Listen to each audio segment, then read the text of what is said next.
Okay. Well, welcome everybody. My name is Prashant, and I am on the Litquake committee that helps put together the Litquake Literary Festival. I want to welcome you to Litquake, San Francisco's Literary Festival. We are streaming live from the Bay. Our festival runs from October 8th through 24th. You can find all the details at litquake.org, our website. Tonight, we are honored to be able to present our Litquake Out Loud event, You, Me, and Everyone We've Boned, curated by Baruch Porras-Hernandez. Baruch is a writer, performer, stand-up comedian, and the author of two chapbooks, I Miss You Delicate and Lovers of the Deep Fried Circle, both with sibling rivalry press. He toured with the legendary Sister Spit Queer Poetry Tour, is a two-time winner of Literary Deathmatch, a regular host of literary shows for KQED and Litquake, was nominated for Pride Grand Marshal 2020, and was named a writer to watch in 2016 by 7x7 magazine. His poetry can be found with Right Bloody Publishing, The Tusk, Foglifter, Asarakis, and many more. He has been an artist in residence at the ground floor at Berkeley Rep, a Lambda Literary Fellow in Poetry and Playwriting. He has been featured in shows with The Rumpus, Writers with Drinks, Radar Productions, and Quiet Lightning. His solo show, Love in the Time of Piñatas, got a clapping man from the SF Chronicle and was performed to sold-out houses at Epic Party Theater in December of 2019. He lives in San Francisco. Okay. This event is co-presented by one of my favorite bookstores in the city, Dog-Eared Castro, with support with the Zeilerbach Family Foundation, who have helped us make Litquake Out Loud possible. This is a new curatorial program highlighting the Bay Area's BIPOC and LGBTQ+ writers. There are 3 more Litquake Out Loud events coming up in the festival. Check them out.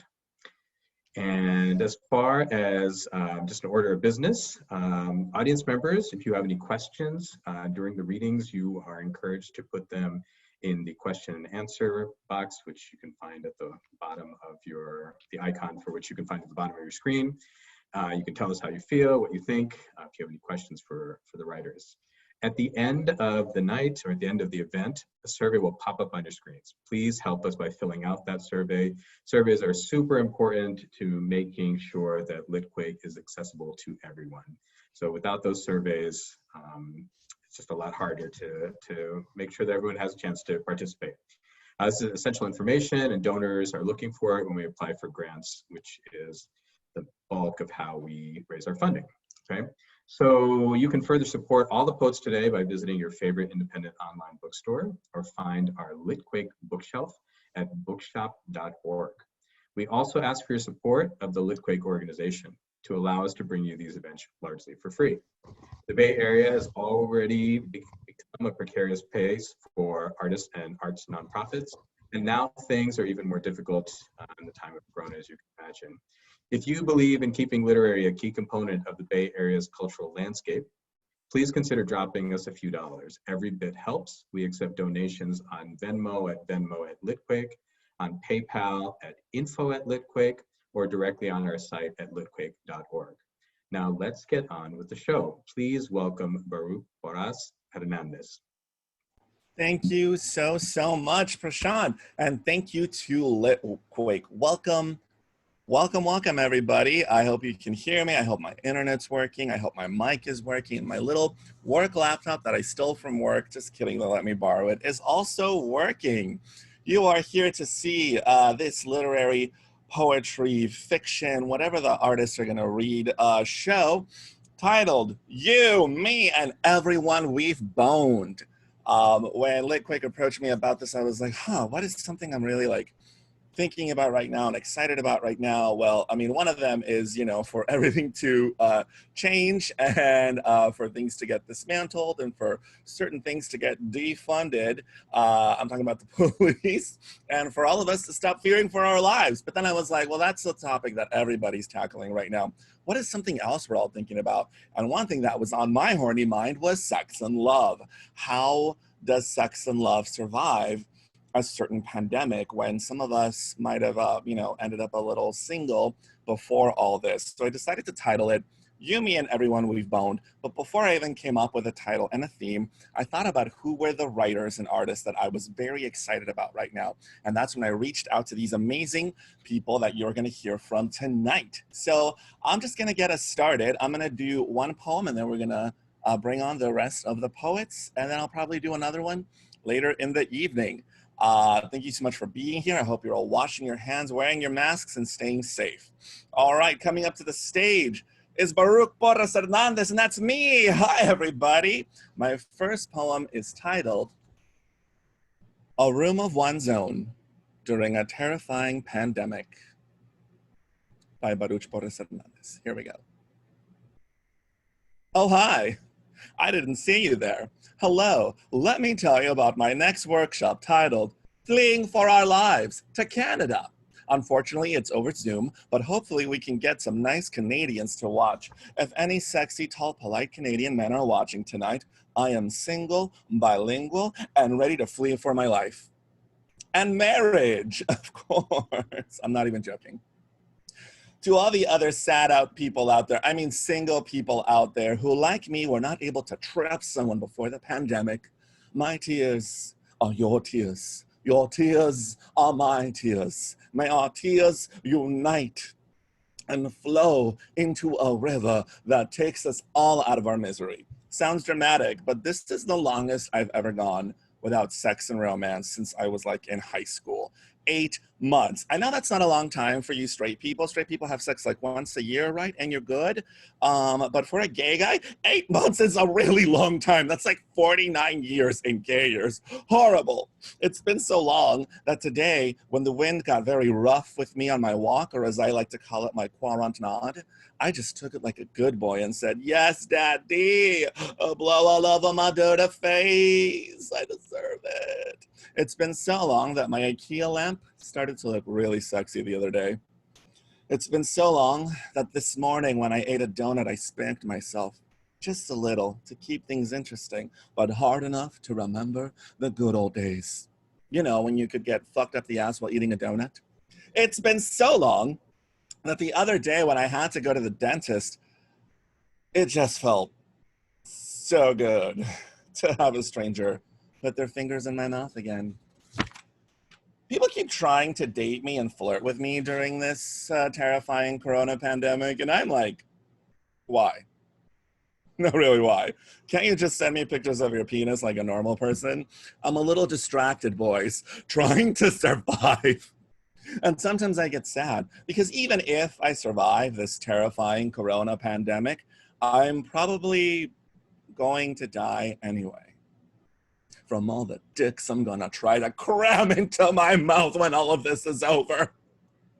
I think it might even create a new black hole from the sheer pressure, speed, and strength of my gay lungs, sucking all the dicks towards my slut mouth faster than the speed of light, eventually warping gravity, time, and space into itself and destroying the world.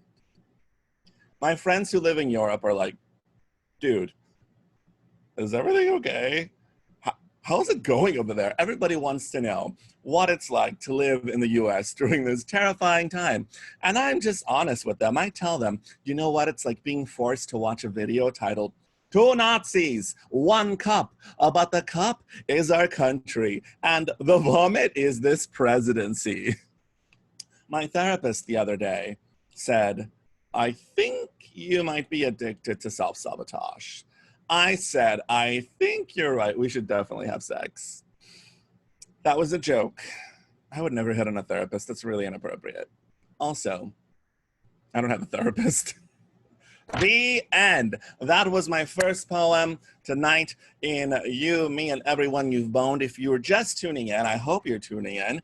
You're here to watch a literary show, part of the Litquake Literary Festival. Litquake is one of my favorite things in the Bay Area. I'm so happy I get to work with them almost every year to bring poets and writers that I'm excited about to the masses. So thank you so much for tuning in. Our next performer is someone who's really special. I first saw them on slam stages, then I saw them on fancier stages, then I saw them on even fancier stages. They have performed all over the world. They have been part of slam teams, they have been part of fancy poetry readings, and now they live in Seattle. We unfortunately lost them. They used to live in the Bay Area, and now they are in Seattle. Their bio is very fancy and very long, so you'll have to check it out on the Litquake website. Please give it up for Brandon Young. Welcome, Brandon. Thanks, Rick. Thank you, Litquake. I do miss California. I will be back there very soon. And when I smell the smoke in the air, that's when I think of you.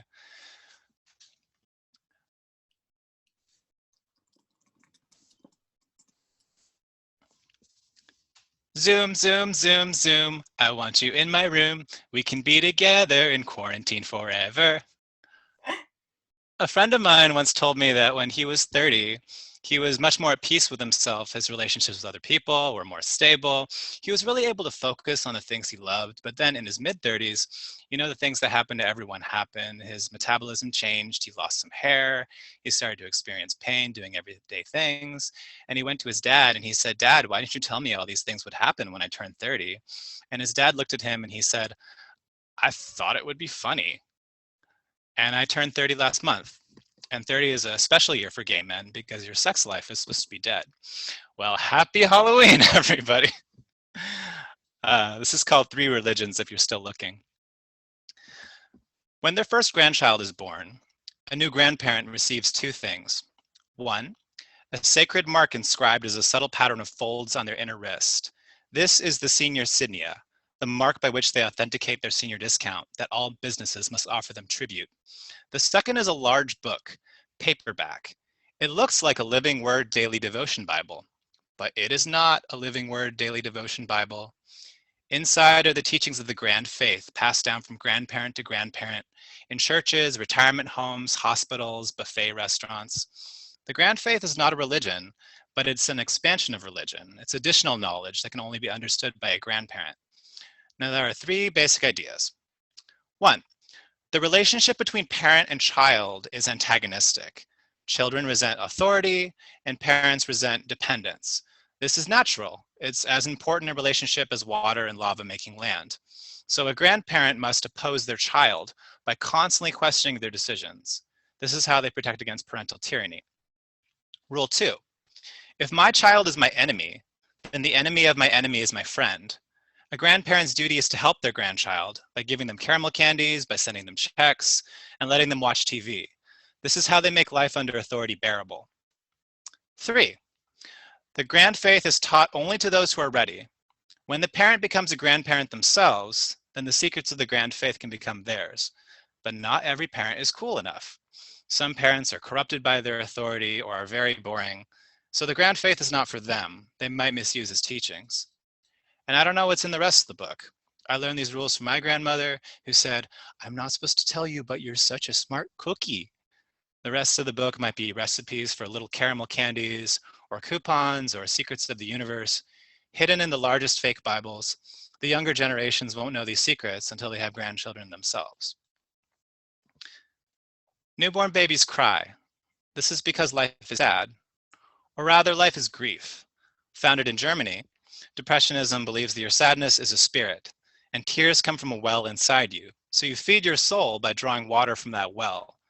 Depressionists have no church, because crying openly requires privacy, but you might find depressionists in graveyards or watching Pixar movies. And it sounds like a painful religion, right? But they would tell you, we don't worship sadness, we just don't worship cheer.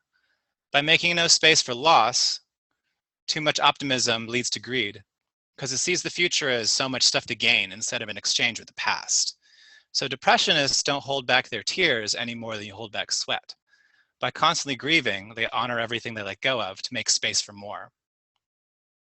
The next time that you're in a college town, look for a thrift store. Look for one where the clothes aren't sorted by men and women or by type of clothing. Instead, all clothing from the smallest bow tie to the longest trench coat is sorted entirely by size. You might say to yourself, does this make any sense? I can't find anything.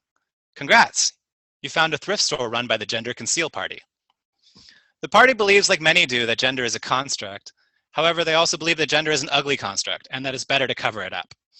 So they'll travel around, find something that's gendered, and throw a tarp over it. Pink Barbie Jeep, throw a tarp on it. Football anything, throw a tarp on it. The YMCA on my street says YCA now. The party believes that they should fund their work through the thrift stores. And the stores are not successful, but tarps are cheap. But I don't think they want a world covered by tarps. The tarps are a way to hide construction. When the tarps come off, the world they want will be here. I work in a restaurant that's part of a national pasta competition. I just learned that we are finalists. This is a true story. We don't know the results of the competition yet, but this is my acceptance speech. As you know, some people say, what's the point of making fresh pasta? It's just flour and water. And I would have to say that I used to be one of them. And then I came here and I realized that these pastas are chewy, beautiful, intelligent shapes with a history to them. Passatelli was made from breadcrumbs when there was no flour. Strozzapreti, which you make by stabbing the dough with your fingers. It was invented by an Italian housewife who imagined gouging out her husband's eyes. Pasta can be dramatic, and we've become really good friends. And if any one piece of pasta comes out of the machine ragged or broken and tries to get in the basket with one of my new friends, I would take them out. And if they ran and fell on the floor, I would hunt them down. Thank you, Kathy. In the last year, I've gotten in touch with two of my dad's old friends. I found Mike because his name was in a book of poems that my dad wrote in 1975. And Joseph now lives in Brazil, but he met me when I was an embryo. My dad died in 2005, so I was pretty young.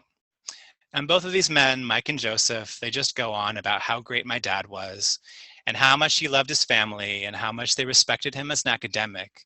But if you want to talk to me about my dad, there's only one thing that I want to know. Were you and my dad gay in the 80s? Let's go over some facts. There were gays in the 80s, and there are gays now. Second fact, there are more gays now. Third fact, 80s gays were more gay. Bleached blonde, greased up, operatic eyeshadow, stage diving glam gays, dressed up as Judy Garland to protest Donald Trump gays, Eartha Kitt's entire disco career, Paris before it burned. So there must be a reservoir. Imagine a cloud of glitter spinning in space, gathering in denser swirls where space is extra gay. You could have it focus in one spot, bigger than Jupiter, or dispersed like a cosmic iced coffee. Now, 80s gays were gayer because they were fewer. So if you were gay in the 80s, you were really gay. Nowadays, gays like ungay things like index funds and marriage. I watched the NBA finals by myself. So now that everyone's gay, no one's that gay unless they were also gay in the 80s, like Elton John or RuPaul. It's like Highlander, which is also 80s. But let's say that there's not one 80s, but several 80s.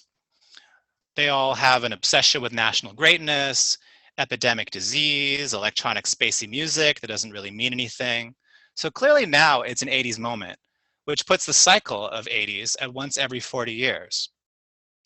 So were you and my dad gay in the 80s? I don't mean were you in a relationship. I have no doubt that my dad was straight. I mean, did you ever do anything like chain yourself to a church pew to protest abstinence education, or get arrested for occupying the FDA, or dressed up as Judy Garland to protest Donald Trump? You know, gay stuff in the 80s. 15 years after his death, my father has become an abstraction to me. I wave him off every day like an alarm. When you sent me a photo of him from the late 70s, standing in straight-leg slacks, waiting to leave America for the first time, I saw the family resemblance, him already going bald, I as his reflection with hair on my head instead of my lip.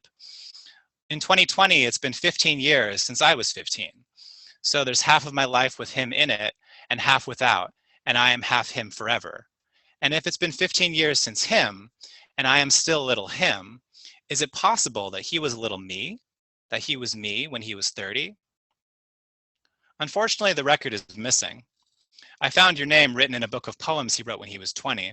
I was hoping to find evidence of who he was before I was born. But the poems kind of skate around him. They're all about girls he liked or musicians he worshipped, cars he drove, just a list of interests. They were no more touching the core of him than a resume.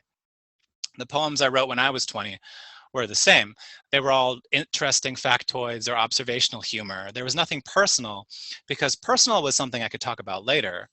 I could address my internal state in the future when the clouds would crack open and inner peace would miraculously find me. Good thing that it did. I'm great now, I can't complain. But I never wanted kids. I never wanted a house. Without expensive goals, my self-fulfillment comes cheap. But my friends want nests to lay their eggs in, and the tree we sit on had its branches cut to improve the view from the top. This is a deforestation that started in the 80s.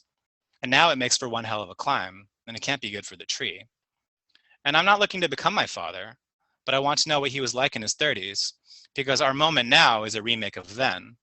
And isn't it part of the moment to find your basis in an older story? The next 80s will come in 2060. So if now is a remake of the 80s, the 2060s will be a remake of now. And if the 2060s are a remake of now, then what will be remade? What will be rebooted? I'm trying to find my dad in the 80s because I'm looking for source material.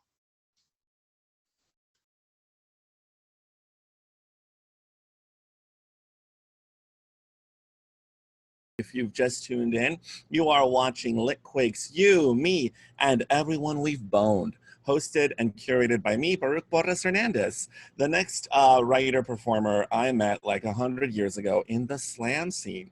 And I love that I've been able to watch her writing grow. And like, you know how some of those writers are like, 10 years later, they're like still kind of doing the same thing. Her stuff has just kept growing and growing, and we've done a bunch of shows together. She's performed all over the Bay Area.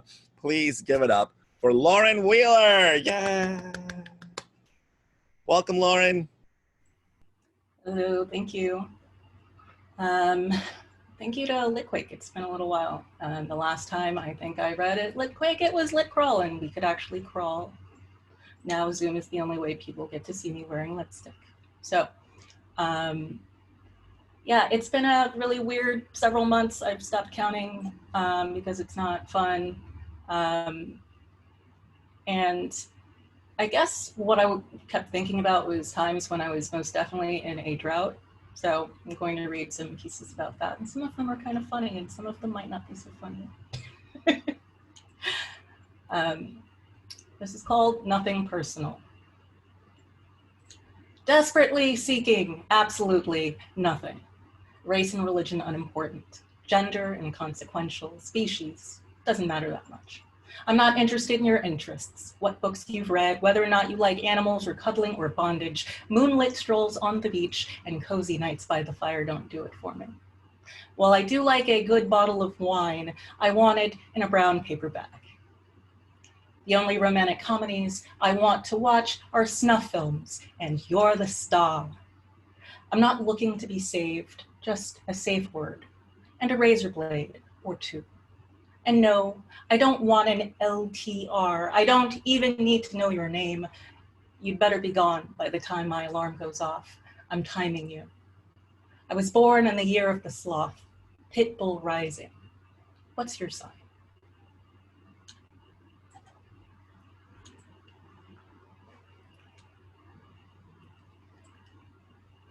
So I know that this is a really difficult time for folks who are not partnered. I'm partnered and I feel very lucky about the person I've been trapped in this house with for several months. But I was also thinking about when I've been partnered and I still felt so terribly lonely, and this is something that I wrote back then.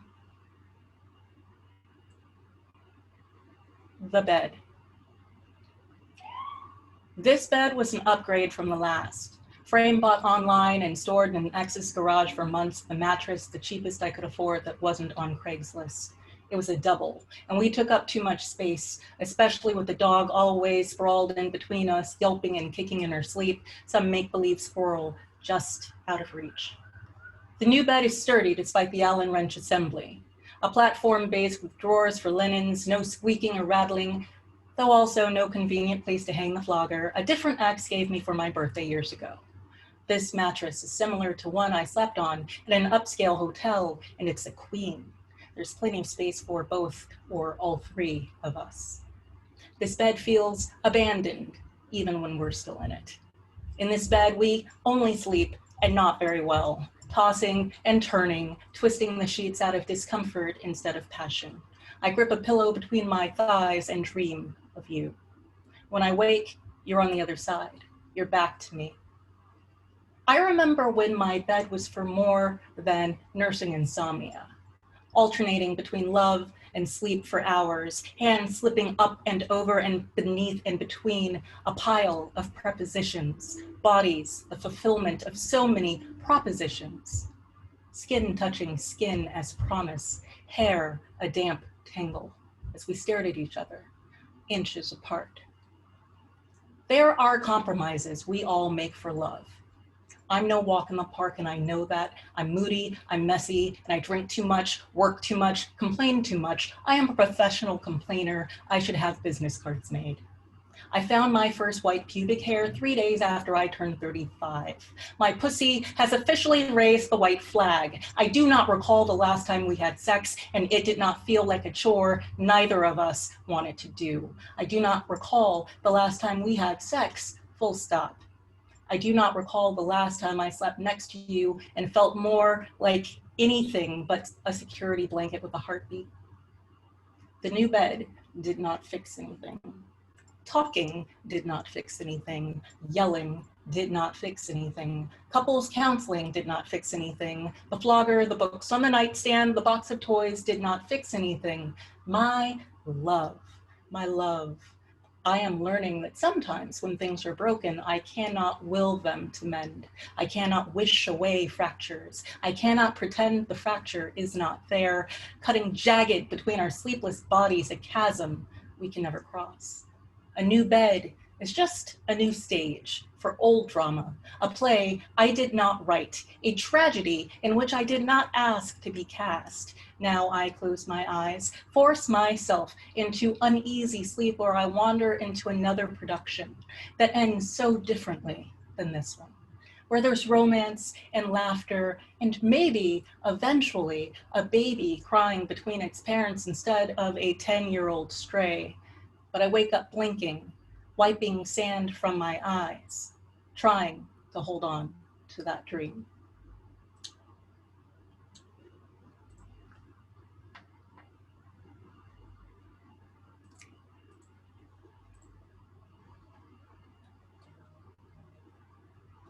This is something that I wrote more recently, and we'll give it a try. Nurture versus nature.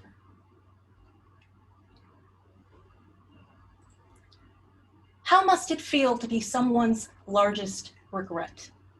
The constant throb of a toe perpetually stubbed. Do you attempt introspection? Reflect on how you've moved through the world? Do you consider the parade of women you've dated, been married to, who don't speak to you anymore, who've blocked your number, who keep therapists in business, who gather together to pray your child won't take after you? Won't inherit the unfounded sense of entitlement or misplaced rage, the fundamental meanness? Or do you double down, determined to make them regret not only having loved you, but having ever known you, that you were ever born? You, evidence that your father left vicious fingerprints on your mother's ever-forgiving womb. We gather together, take each other's hands, encircle this child with love, with hope. You are not a mistake, we say. You are beautiful. You are wonderful. You are worthy. And we pray that nurture finally wins out.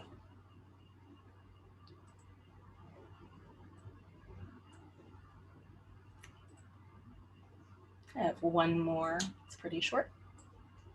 Thank you again, Baruch and everyone else. How to be single. Sage is purifying. Get a smudge stick.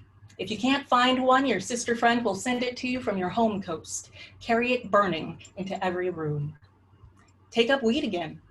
Smoking doesn't make everything better, but it makes everything bearable, and on some days, Things will be unbearable. The quiver of loss, an earthquake in your chest will drive you almost mad. You cannot afford to be crazy. Pack a bowl, light it, breathe it in. Find someone to uncage your body. Peel back skin and make your skeleton dance, a marionette of bones. Choose someone for whom you will not hate yourself later, but do not allow yourself to want too much. For now, you are not looking for a heart transplant, but a crash cart. Clear. Cut off your hair. It will scare away unsuitable colors, and you will stun yourself in the mirror in the morning. Beauty you believed extinguished, shocking out of your still unsettled pores. Do not give in to the maw of loneliness. Over time, it will dull, recede. Force yourself to tolerate silence, the empty bed, the sound of your own breathing as you hover in your sleep. Eventually, you will remember that you like solitude. Eventually, you will remember that you like yourself. Thank you. All right. Thank you so much, everybody. Give it up for Lauren Wheeler. It was an honor having you join us tonight. Thank you for coming. All right, we're going to keep it going. We have two more poets, but the best part is it's not a normal Litquake. It's not like we have to run out of here at the end of the show for the next show. We're going to go a little bit over time, and that's fine. Our next writer is a new friend, so I'm going to read part of her bio. Jayy Dodd, a.k.a. Redacted, a.k.a. Lady Tournament, beamed down in Los Angeles, 92, and is now based in Portland, Oregon. Her professional literary career includes positions in The Offing, Winter Tangerine, and more, with features in Poetry Magazine, Oprah Magazine, yes, Miss Magazine, Willamette Weekly, the New York Public Library, and several anthologies. She's the author of Mannish Tongues, Platypus Press 2017, and The Black Condition, featuring Narcissus, Nightboat 2019. Her film and performance work has been installed and screened across the country, from classrooms to museums. She has been a Lambda Literary Fellow, yes, and Precipice Art Grant recipient through Portland's Institute of Contemporary Art. She's the mother of Tournament House, a boutique ballroom house in Portland, Kiki Scene, where she manages and produces young Black, queer, and trans artists. Find her talking slick or in another dimension. I am so excited. Everybody give it up for Jayy Dodd. Yay, welcome Jayy Dodd. Can you hear me?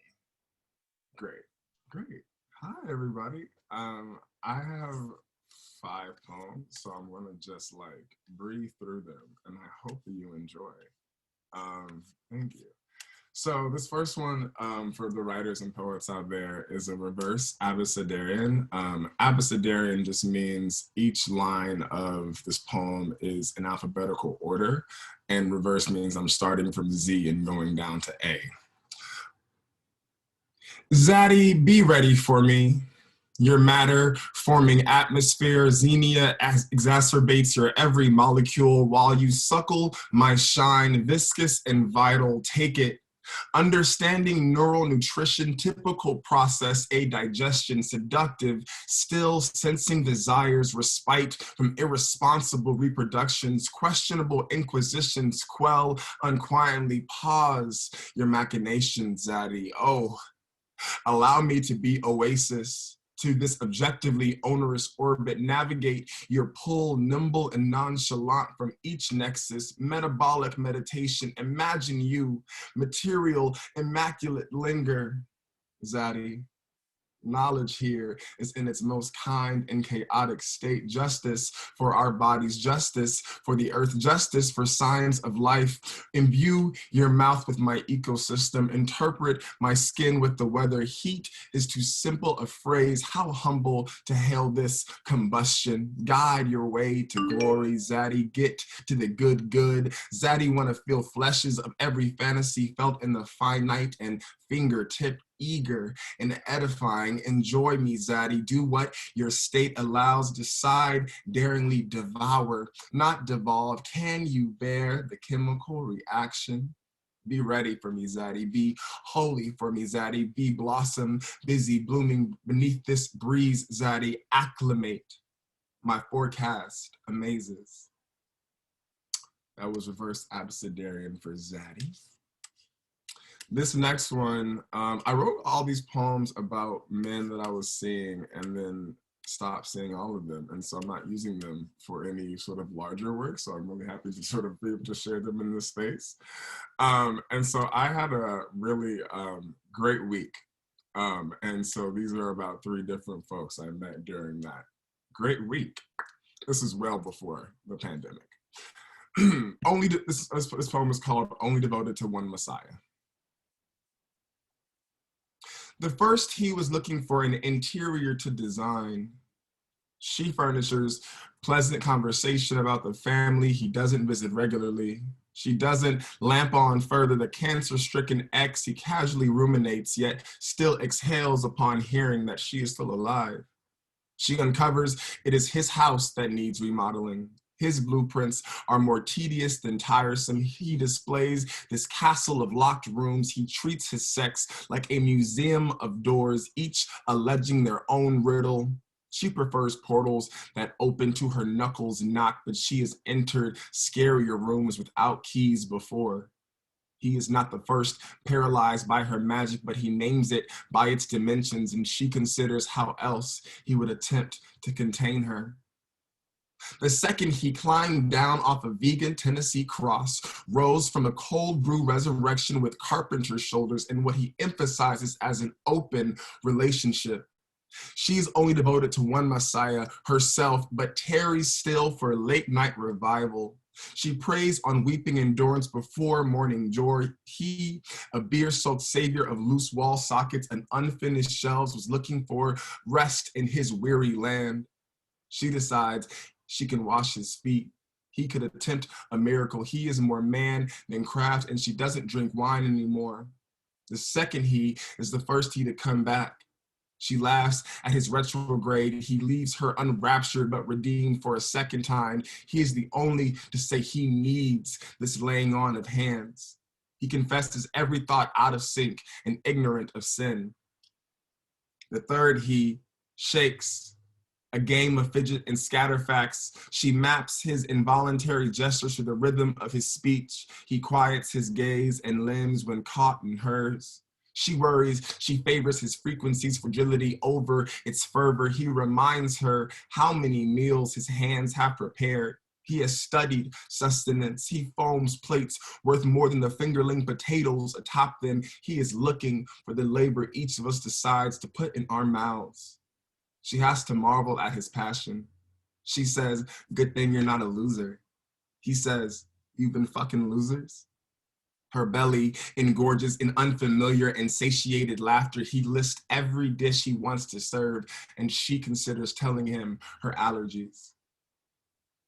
Thank you. This next one is more about heartbreak than like whatever love, but it was at the beginning of a love. And so though this person has broken my heart, this is back when it wasn't that. So it's called Knife. This is an excerpt from a longer piece that has all been since scrapped. But this is an excerpt from Knife Out of Fallen Leaves. Today he brought her an arrowhead made out of tinder. He said he forged it out of a kill he believed in. She receives this gift sweetly, like all the dead things she collects. The fates allowed him to see her before his next hunt. She remembers to light a candle on her altar. She tells him of her upcoming rituals and invites him to exercise in devotion. He obliges. Tonight, they share revelations in his domain. He makes the best of his space, and she finds her corner by the window to consider this new gravity. They hang like fog in a thicket, nocturnal mystery of scavenging animals. He attempts tea, another tradition of grace he tenders from his quiver. Dissatisfied, he intentionally refrains in ginger, and she reserves her glee in sips. She matches his generosity with herb and coffee bean prose. He sketches her to a photo booth in a hot dog joint where the entire world has been at least once. She imagines the snapshot of this moment, ground up, cased in its own flesh. She takes all his questions personally and never asks why any one of them are answered the same way twice. Cool. I have 2 more, and they're both pretty concise. These are more recent ones. These are more recent ones. There's this song by Prince called 17 Days, and there's this really glorious acoustic is the word I'm using for it, but it's just a piano and a mic, and so this is 17 Days, piano and a mic, 1983. It's on YouTube if you want to look it up. If you want to look up 17 Days, piano and a mic, 1983 by Prince, it's on YouTube. It's great. Anyways. The second time this Sunday alone, Prince is invoked during a chess match. I spectate dejected. The main drag, the first time he's named, I pulled the lover's card and my head is underwater, embarrassed. I wish every song that played when I came home late meant something special.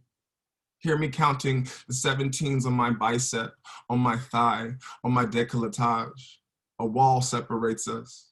243 miles separate us. I worry, my mouth separates us. I worry, my heart demands suffocation from the rain to feel filled. I hate my selfish breaths. Is that my echo? Give me the straighter one. I regret receiving any love personally. I still want everything now without resentment. Some people follow the charts religiously, but from an artistic standpoint, mass metrics are murder. Can I offer a massage in a non-flirtatious way? Who am I kidding? My favorite role to play is lover's pain reliever. I am exposed by an angel behind a wall. It means nothing. I am adored by a devil 243 miles away. I almost forget what it felt like to be fawned over. I forget coffee can be made for me in the morning. We fit in the same shoes and doorways. I fit in the hand of the passenger seat. Proximity is a fetish I am no longer shy about. A lust of brushed shoulders or inexplicable distance. Attention is the aforementioned vice. I've only quit drinking.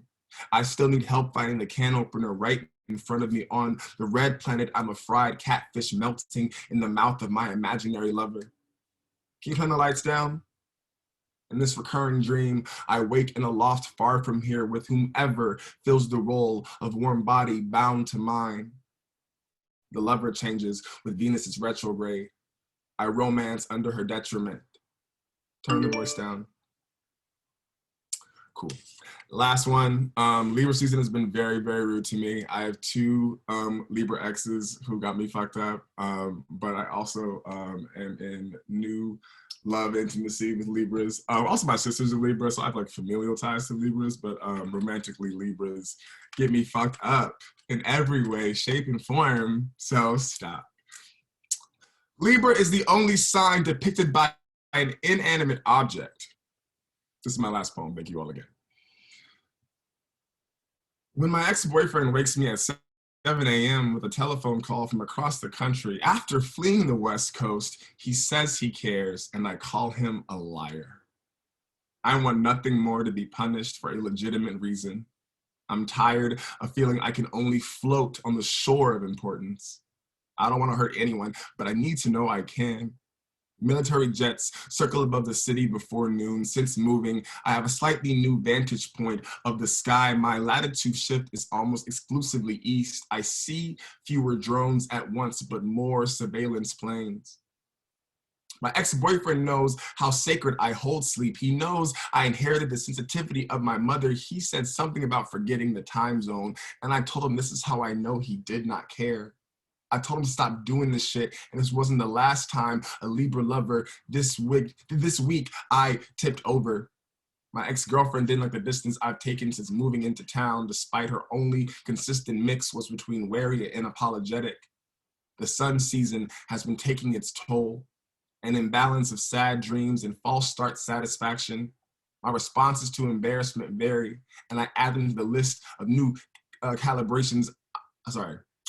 My responses to embarrassment vary, and I'll add them to the list of new calibrations if I ever get back to therapy. I have enough to say, and I find myself quieter than ever.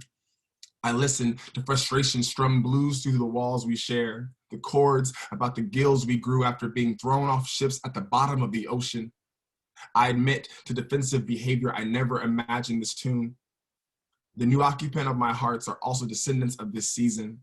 my sister and nephew the same. I ascend into their charming ways, but only so much of me is air. Thank you all so much. Have a great night. Thank you so much, Jayy Dodd. That was awesome. I love having you on the show. Thank you for coming. Everybody, show Jayy Dodd some love from your living rooms, from your computers. Please Google her, check out her work, book her for all your shows. Now we are down to our last poem, which is going to be read by me, your host and curator, Baruch Porras-Hernandez. Thank you so much for tuning in, everyone. Those of you that are left, if we have a little bit of time after this, we might do a Q&A if we are in the mood after this poem. So this is a brand new piece. I've only read it at another one other event. Hold on one second. I got a little hold on. Excuse me. Pandemic. Every time I drink water now in my head, I'm like, hydration. Like I don't know why I love saying hydration when I drink water. This is a new piece. It is titled 13 Tips on How to Get Through a Pandemic. Here we go. Don't think about the 215,000 new ghosts walking around, wondering what happened. 215,000 ghost voices asking why, what the fuck. New ghosts crowding into boarded up empty San Francisco bars, sitting in empty movie theaters, staring angrily at people who still 8 months later walk around not wearing masks. Play some music for these new ghosts. Pour them a drink. Put your hand out to the air to maybe touch a ghostly hand, or get a ghost high five from someone who misses touching people as much as you do. Light a candle for them. Speak the words, "I'm sorry," in the dark. Even though you did what you could, you stayed inside. You wore your mask. Let Netflix keep playing on a loop as you clean your room in case the ghosts want something to watch. Tip number 2, wear your mask, wash your hands, and don't touch your face. Don't touch your face. Tip number 3, picture yourself in a room with all the people you have ever loved. All of them. The good exes, the ones that are now your closest friends, your friends from college, meeting your friends from high school, meeting the people who love you now as an adult, your work friend you fell in love with, your queer family, your Mexican family members, all the dudes who cuddled you hard like they've been in love with you for years after a sweaty one-night stand. All of them in one large, fun room, and there's music. No, a band. There's a fucking band, and everyone is healthy and smiling, and the song is your favorite dance song. It is that song you like to dance to at home alone, but everyone is dancing, so you dance, and it is dumb and corny, but it feels fucking great, and no one is awkward because no one cares about awkward anymore. That is a thing of the past. In the future, everyone has finished being awkward, and everyone has finished crying from what happened, and now there's only dancing, and you all feel like you're flying, surrounded by maskless smiles because you don't have to wear masks anymore. And for the first time in your sad Aquarius life, you actually don't want the dance to end. Go for a walk once a day. Try to be around trees. Google how to punch Nazis in the throat to take them down. Even though you have no upper body strength, find a bunch of information about self-defense, making weapons that you will read later, bookmark them in your computer, promise yourself to read every single one. Don't have a panic attack when your brother buys a gun. Your brother who loves video games, cries in sad movies, watches cartoons, loves cats, and now has a gun, and you don't know what to do. Number 6, hydrate. Make sure to drink lots of water. Therapy. Number 7, let yourself cry as much as your body wants to. Just do it. Just cry. It's fine. Number 8, let people help you. Number 9, call a friend once a day. Even if you run out of things to talk about, don't get mad when people ask you how you are. It's a normal fucking question. We've all been brainwashed to ask every day of our lives. Answer honestly, as honest as you can. Talk about the best positions to cry in despair. On the floor, against the wall, in the bathroom. Pro tip, trust the classics and lie down and be depressed on your actual bed. It works. Number 10, think about the year 536 and how that was the worst year to be alive, not 2020, because that is the year that a mysterious dark fog plunged Europe, the Middle East, and parts of Asia into darkness for over a year. followed by massive famine, plagues, countless deaths. We at least have Wi-Fi and you can order pizza. Be kind. Help everyone around you as much as you can. Tip number 11, call your mom. Call her, it's fine. Call your immigrant mother and try to have that conversation all your friends are having. That plan B conversation, that what if we need to flee conversation. And don't be surprised when her answer is, I'm not leaving. I'm not running away. I believe in this country, and so should you, Baruch. When I say this country, I don't mean the white men that have fucked it up. I mean the women, the Black people, the First Nations people, the queer gays like you, the immigrants that changed it for the better, the mothers that have held it together, the poor people whose joy and love has helped us push through and thrive. I believe in them. And so I believe there's still good people in this country. That's why I moved here. Wake up every day saying thank you, Baruch, for the ones that can't wake up. Do your job and do your best for those of us who lost our jobs. Keep yourself healthy, and if you fall into depression, only let it happen for a couple of days, hijo. Prepare yourself for when we start to come back to life. It will be hard work, but hijo, we will all be in the same room together again someday. And when that happens, I want to be there. I'm going to be there. And I'm finally going to give you such a big hug, the hug I've been wanting to give you for the past 8 months. Tip number 12. Dance in your room alone to a sexy or romantic song. It's okay. No one will see you. This time, don't picture a room full of your friends. Make it a room full of strangers, all dancing slowly together, all queer, dancing with the passion of queer kids who are not allowed to be gay at prom. See a handsome man across the room. Be reminded of what it's like to have your breath taken away. Slowly move towards each other like a musical. Slowly touch each other's hands. Take in the scent of this man as you begin to dance. Let him press himself against you, even though you barely know his name. Feel his cheek on your cheek. Smile every time each of your ears brush softly together with each dance move, both leading, both following. Close your eyes and let your heart open again. Picture a room in the future where you let your heart open again and sing. Tip number 13, forgive yourself. All right, that was you, me, and everyone. We've boned everybody. Please give one more quiet, zoomy round of applause for Brandon Young, Maurisa Thompson, Lauren Wheeler, and Jayy Dodd. Please Google all of these poets and writers.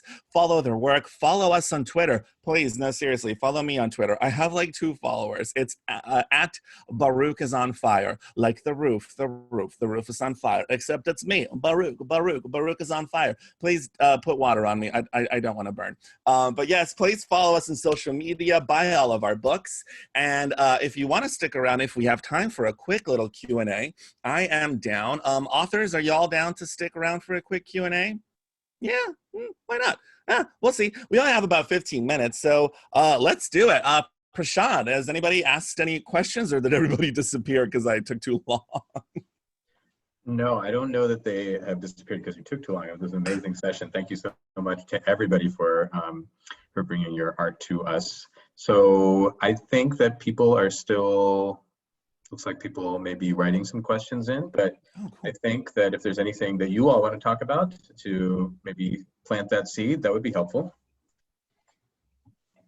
I mean, sure, I'm kind of down for anything that's not like super intense. Like, definitely don't want anybody getting into fights on this lovely Litquake Zoom show. Any of the writers, I forgot to ask because I was making sure that we were on time. Do any of y'all have stuff to plug, like upcoming shows or books that are going to come out that you would like to tell the audience about? Not really? No? That's okay. I had a bunch of stuff happening, but then Corona came and punched me in the face like the rest of the world. If you have any performances or anything to plug, writers, please go ahead and let us know or let me know and we can announce it. Is there any questions from the audience? I don't really know how to, oh, okay, this was amazing. There's a couple of comments. Okay, cool. Beth wrote to say, thank you so much, Baruch. That was wonderful. Yay. Amanda is saying, this was beautiful. I loved it. Yay. And then, let's see, Melissa writes, hi, this was absolutely outstanding and amazing. Melissa Banales would like to know, if your single dom was a TV character, who would it be and why? I'm not sure. Like who I would want to dom me? I don't know. Idris Elba, Kamala Harris, other writers. They said she did clarify. She said single dom, state of being single, not single dom.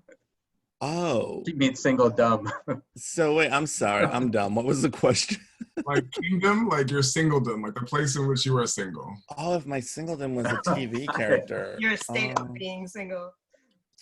It would be, I don't know, it would be like that island that Steven Universe goes to during that Steven Universe cartoon with all the watermelon people. I don't know if that's a good So answer. Melissa wrote back to say, no, when she realized where we were headed. So I think I'm glad we clarified, although that was an interesting answer to begin with. Frank is writing, there's a lot of appreciation. I think fewer questions and just appreciation for all of the amazing work that you guys do and that you have brought to us tonight. Thank you for an amazing read, says Frank. Brenda says, thank you all. I hope to be able to find some of these poems online. I'd love to read them over and over again. So maybe that would be a question. Where can folks find the poems that you read? Are they available? I'm just going to call people out. Marisa, do you have stuff online that people can search out? I am so lame that I don't have my own website of any sort. That's okay. And that's partly like a function of being like a quasi public person as a school teacher. So I got to fix that at some point, but I guess if you Google me, you'll find me. I've got some poems up there. Mostly what I've been working on is like historical poetry. So I've been writing a lot about San Francisco and my family in San Francisco and their history here.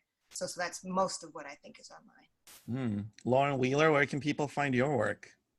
I have a terribly out-of-date website, laurenwheeler.com.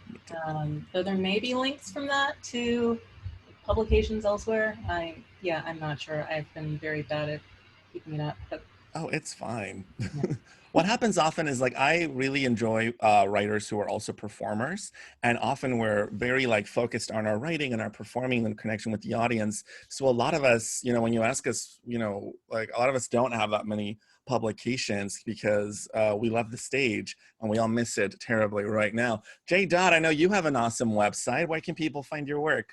Yeah, jaydodd.net, jaydodd.net. It's pretty updated. I don't leave my house, so everything I do is on the internet. Nice. Not a lot of what I read tonight is online because it's been scrapped from some of it's one new and then some of it's just not. I haven't put out anywhere. But The Knife of Fallen Leaves is available on Smoke and Mold, which is a trans journal you also follow. But yeah, all this is available. All my work is available on my website, jaydodd.net. jaydodd.net. Awesome. Thank you. jaydodd.net. jaydodd.net. Brandon Young, is there, I know that you have a really awesome piece published by The Tusk. Is there anywhere else that people can find your work? I think that is my only work online. I really like, seeing people in bars and like places where you can be in person. That's always been, where I like to be around people, so I don't really have a lot readable. Well, I also have a website. It's basically just Baruch Porras-Hernandez.wordpress.com because I don't want to pay for a website, even though I should at this point in my life. I am almost 40. It is time to just get a website. But before we go off, I'd love to invite all of the folks who are listening to my solo show. I'm doing a solo reading of my work titled Love in the Time of Piñatas on October 24th through Portland Center Stage. We were in talks about having me come up and do the show there originally, and then the pandemic was like, oh no, bitch, you're staying in San Francisco. So if you want to see a whole hour and a half of me probably of doing solo performance, monologues, and storytelling and comedy about being a sexy fat queer immigrant, check out Love in the Time of Piñatas, October 24th through Portland Center Stage. Were there any other questions or praises from the folks? Yes, there are praises from Adrienne. She says, "Thank you all. You made my week. I'm about to Google the heck out of each of you when this is over." And Alicia wrote, "This reading was so therapeutic. Thank you to all the readers for bearing yourselves to us." Oh, So, and maybe that would just be a question that I would pose. I know that, for example, a lot of my friends have had a hard time even reading during the pandemic, and I am just curious how the pandemic has impacted your creative process. Oh, that's a really good question. How has the pandemic affected our creative process? I'm just going to call folks out. Lauren Wheeler, do you have an answer for that one? Feel free to say pass, y'all. No, it's fine. It hasn't done great things for it, at least not the kind of cerebral stuff like writing. Though I was very productive this summer and finally getting an ADHD diagnosis. I've been drumming because it's a physical activity, and going and drumming at protests with other like women and trans drummers at protests feels like a very powerful thing to do that does not require me living in my head. Yeah. Marisa Thompson, how has it affected your creativity and readings and stuff? This was a happy occasion because, like I said, I wrote my first poem for this reading, and it was one of the first poems that I'd written like just in a while. Generally, I think for me, the pandemic has been kind of part of the general shift for me and going into teaching. So yeah, I think it's. I don't know. It was fun to have some like everyone here to read for and to write for, and to just kind of tap into just you know how we're feeling and how we're going through a lot of the same things. And I think as a teacher, I'm more of like a manager. Like I'm constantly like, okay, I've got to make everything work, you know. And so it's really wonderful to have a space to just kind of write and just be. So thank you, Baruch, and for everybody here for your poems and helping with that, because without the reading spaces, I don't get into them as much, and sometimes I go way into the manager mode. So lovely. At the beginning of the pandemic, I had the worst writer's block ever, which I already had before that. Like 2019, I hardly wrote any new content, and then the pandemic really like ran me over with a truck. And it wasn't until recently that my brain was just like, oh, this isn't gonna go away anytime soon. All right, I guess we'll write some new content. But it was like pulling teeth, very painful, like hard, chubby teeth. Jayy Dodd, the answer to how has it affected your creativity? I didn't write for a lot of the first part of the quarantine. I had a book deal that fell through, so I sort of like was like okay with not writing. And so I had like a manuscript done, so I really wasn't sort of like thinking about any new projects. And a lot of the sort of feelings that I was feeling in the beginning of quarantine around like isolation and loneliness and sort of despair, like my last book was that. And so I sort of felt like I really had like, thankfully for myself, done a lot of like sort of more strenuous work around what being alone and wanting to and feeling death all around me feels like. And then also just like I have done so much political action and sort of like have already done so much writing on not even the current movement, but work that could be applied to this current movement, that I didn't feel any urgency to go back and say all that same shit again. And so, yeah, I really haven't felt too obliged to say too much. But in the last like 2 weeks, Libra season has got a bitch real wet. So I've been, I think I've written like 6 or 7 things in the last like 14 days. And some of it's already been picked up, so I feel really like excited about it. Congrats.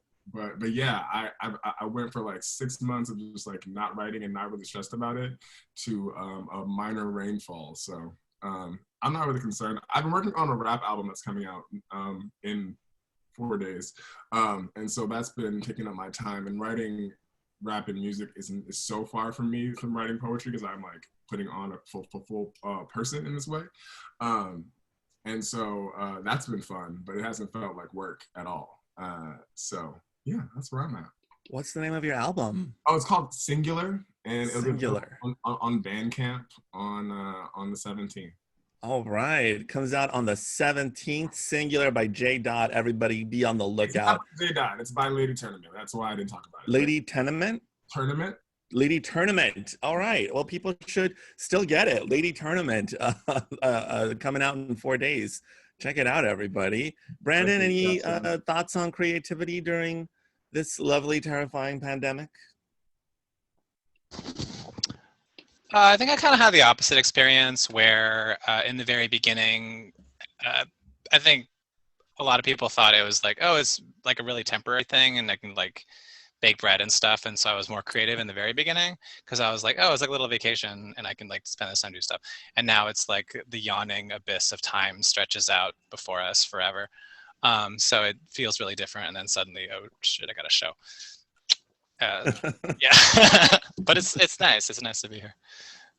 Yeah, I was all of my friends were like, stop being so hard on yourself if you have writer's block.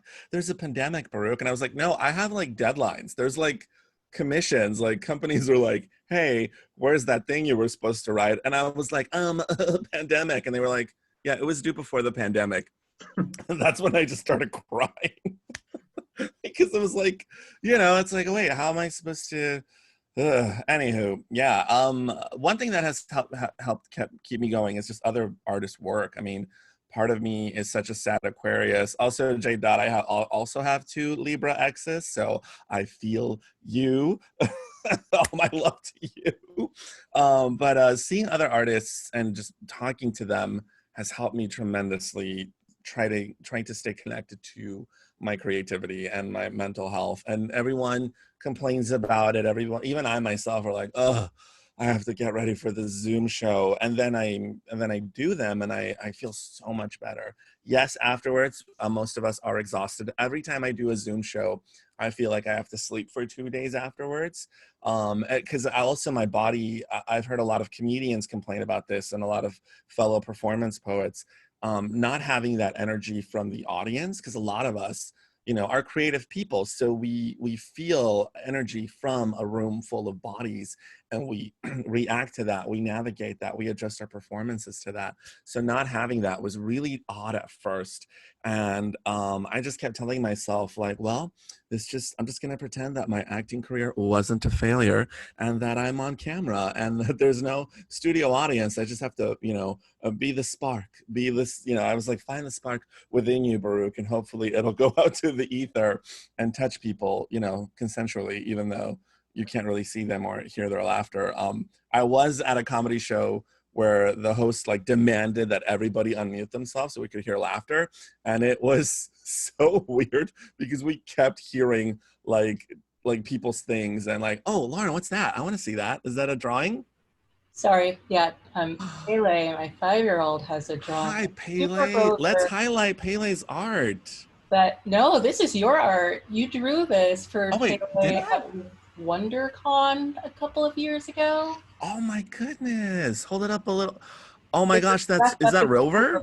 Yeah, it's Super Grover. You drew it for them. Super Grover. Yay. Oh, it's so good to see you. Hi, buddy. Hi. I just want to take the opportunity again to thank you all for participating in this. I mean, it's talk about a forum that is much needed. And we hope that you enjoyed this as much as we enjoyed having the chance to listen to you. Thank you so much, Jay, Baruch, Lauren, Marissa, Brandon. You know, this was terrific. It was just what I needed. And I want to make sure that everybody who's watching this knows that we have 3 more sessions of Litquake Out Loud coming up between now and the end of the festival. And I hope that everybody will take a moment to support the festival so that we can showcase amazing writers, poets, such as the ones that we heard tonight. You can support Litquake at Venmo at Litquake and on PayPal at info@Litquake. So I want to thank everybody, and I wish you all the best in your adventures, and thank you for leading us on some this evening. Thanks so much. Thank you so much. Thank you, Litquake. Thank you to all the writers. Thank you, Prashant. Litquake, thank you. Yay. Have a good night, everybody.